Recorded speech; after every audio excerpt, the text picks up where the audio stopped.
kabar Anda hari ini? Berjumpa lagi dalam Berita Mataram hari ini. Sejumlah berita penting dan menarik lainnya telah kami siapkan untuk Anda dan berikut diantaranya.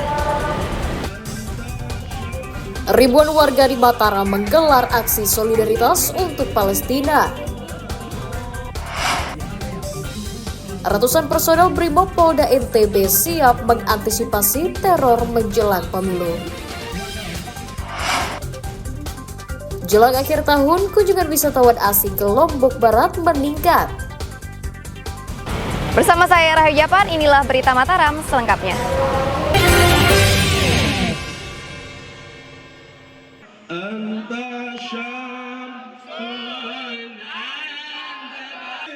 Ribuan warga Nusa Tenggara Barat menggelar aksi solidaritas untuk Palestina di halaman Islamic Center Hubul Watan, Kota Mataram, Minggu pagi. Massa yang datang dari berbagai kabupaten kota berkumpul untuk mengutuk tindakan biadab terhadap warga sipil Palestina oleh Israel. Massa menggelar sholat goib untuk korban perang dan mengumpulkan donasi kemanusiaan bagi warga Palestina. Sebagai reaksi kekesalan, massa membakar poster Perdana Menteri Israel Benjamin Netanyahu. Berkumpul bersama untuk melakukan penghimpunan donasi untuk saudara-saudara kita di Palestina. Ini benar-benar murni kita adakan untuk warga Nusa Tenggara Barat dan diadakan juga oleh masyarakat, ya, tanpa ada panitia yang spesial artian mendanai atau mendonasi.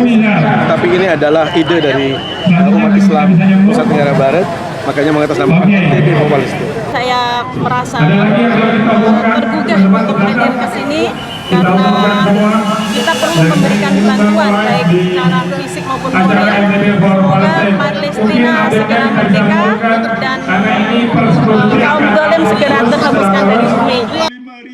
Massa berharap agresi Israel dihentikan dan mendorong pemerintah aktif mendukung kemerdekaan Palestina sebagai hak asasi seluruh bangsa di dunia. Dari Kota Mataram, Emi Kusuma melaporkan.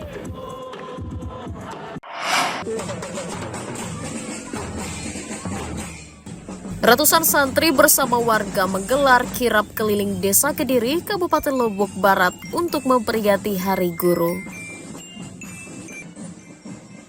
Pawai menampilkan hadrah drum band dari berbagai madrasah sebagai sukacita perayaan Hari Guru. Peserta juga mengunjungi sejumlah makam Tuan Guru untuk berdoa sekaligus penghormatan atas jasa mereka mendirikan pondok pesantren dan sekolah. Saya pribadi di samping haul para masai kita untuk Desa Kediri Indo, kami juga dari Pemerintah Desa Kediri bekerjasama dengan Karang Taruna membuat semacam acara. Pertama acara ziarah kubur, yang dimana ziarah kubur ini kami juga melibatkan masyarakat, tokoh pemuda untuk melakukan ziarah sebagai bentuk bakti kita, hormat kita kepada tokoh-tokoh kita yang sudah mendahului kita. Rangkaian peringatan Hari Guru ditutup dengan zikir dan doa untuk mengenang para tuan guru asal desa setempat yang mempelopori berdirinya madrasah dan sekolah. Hairul Amri melaporkan dari Kabupaten Lombok Barat.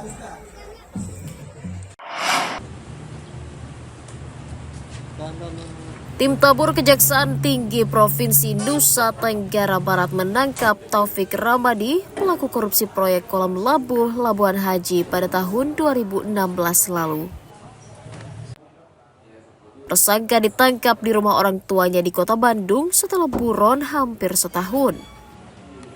Tersangka kemudian diserahkan ke Kejaksaan Negeri Lombok Timur untuk menjalani proses hukum. Tersangka adalah Direktur PT Gunakarya Nusantara yang berperan mengurus keuangan proyek dan administrasi. Dalam kasus ini, Kejari menyita uang kerugian negara sebesar 6,7 miliar rupiah. Tim Tabur Kejaksaan Tinggi Nusa Tenggara Barat yang dipimpin langsung oleh KSE Bapak Dewi berangkat ke Bandung untuk melakukan pengamanan dan penangkapan terhadap DPO tersangka atas nama Taufik Rahmadi. Di mana sebelumnya kami dari tim Kejaksaan Negeri Penyidik Kejaksaan Timur telah bersurat untuk minta bantuan penangkapan TPO yang bersangkutan. Di mana ditangkap? Dari hasil informasi dari ketua tim, yang bersangkutan ditangkap di Bandung di rumah orang tuanya. Guna kepentingan pemeriksaan, tersangka Taufik Rahmadi dititipkan sementara di Lembaga Pemasyarakatan kelas 2 Biselong. Dalam kasus ini, Kejari telah menahan total 3 orang tersangka, yakni Nugroho, Trihari Sulistyono, dan Taufik Rahmadi. Muhtadun melaporkan dari Kabupaten Lombok Timur.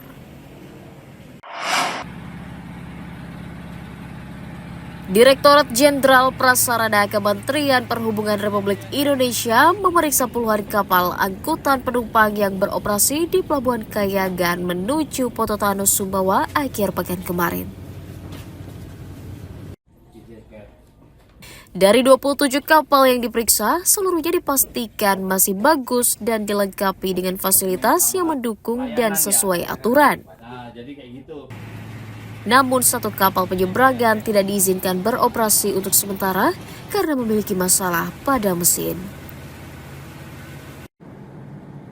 Tak hanya mengantisipasi lonjakan penumpang, petugas pelabuhan juga mewaspadai gelombang tinggi dan cuaca tak menentu yang biasa terjadi saat akhir tahun. Pelayanan sebaik-baiknya, termasuk hal-hal yang sudah dicek oleh teman-teman BPTD, misalnya terkait dengan ram cek kapal, itu juga akan disampaikan segera ke masing-masing operator untuk segera ditindaklanjuti. Kemudian terkait dengan Ferizi nanti akan dicek kembali sosialisasi, kemudian diupayakan penanganannya nanti pada saat Nataru dengan menempatkan beberapa tugas tambahan, kemudian membuat buffer. Jadi kami akan berusaha sebaik-baiknya. Selain mengecek kondisi kapal secara berkala, pemilik kapal juga diminta memperbaiki layanan bagi penumpang yang disesuaikan dengan kenaikan harga tiket. Muhtadun melaporkan dari Kabupaten Lombok Timur.